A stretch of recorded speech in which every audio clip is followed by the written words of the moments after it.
வேலூர் மாவட்டத்தில் புகழ்பெற்ற மயான கொள்ளை விழாவின் போது 60 அடி உயரமுள்ள தேர் திடீரென சாய்ந்து விபத்துக்குள்ளானதில் 7 பேர் படுகாயமடைந்துள்ளனர். இதுகுறித்த கூடுதல் விவரங்களை எமது செய்தியாளர் சேதுராம் வழங்க கேட்கலாம். வணக்கம் சேதுராம், விவரங்கள் என்ன? வணக்கம். வேலூர் மாவட்டத்தில் முக்கிய விழாக்களில் ஒன்றான மயான கொள்ளை விழா வேலூர் பாலாற்றங்கரையில் நடைபெற்றது. இதில் 10 ஊர்களில் இருந்த அம்மனை அலங்கரித்து தேரில் பாலாற்றுக்கு அழைத்து வந்து சூறையாடி நேர்த்திக்கடன் செலுத்தினர்.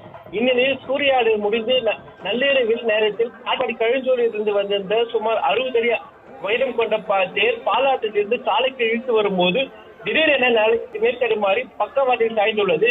இதை தேர்வில் இருந்த 10 பேர் சிக்கிக் கொண்டு படுகாயமடைந்தனர். அவர்களை பொதுமக்கள் மற்றும் காவல்துறையினர் உடனடியாக மீட்டு அரசு மருத்துவமனைக்கு சிகிச்சைக்காக அனுப்பி வைத்தனர்.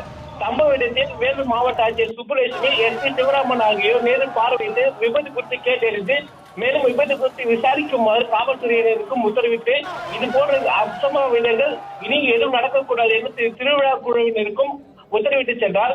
மேலும் படுகாயம் அடைந்தவர்கள் அருகம்பாறையில் உள்ள வேலூர் அரசு மருத்துவக் கல்லூரிக்கு சென்று சிகிச்சை பெற்றவர்கள் குறித்து மயிலாடுதுறை மாவட்ட ஆட்சியர் சுப்புலட்சுமி நேரில் நலம் விசாரித்தார்.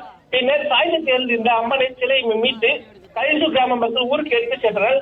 அரசு விதிப்படி 12 அடிக்கு மேல் தேர் இருக்கக்கூடாது என்ற விதி இருந்த போதும் மயான கொள்ளை திருவிழாவின் போது 60 அடிக்கு மேல் தேர் இருந்ததால் விபத்து நடந்ததாக கூறப்படுகிறது. இதே போல் கடந்த 2023ஆம் ஆண்டும் மேட்டூர் கிராமத்தின் தேர் பாலாற்றிற்கு சரிந்து விபத்துக்குள்ளானது என்று குறிப்பிடத்தக்கது.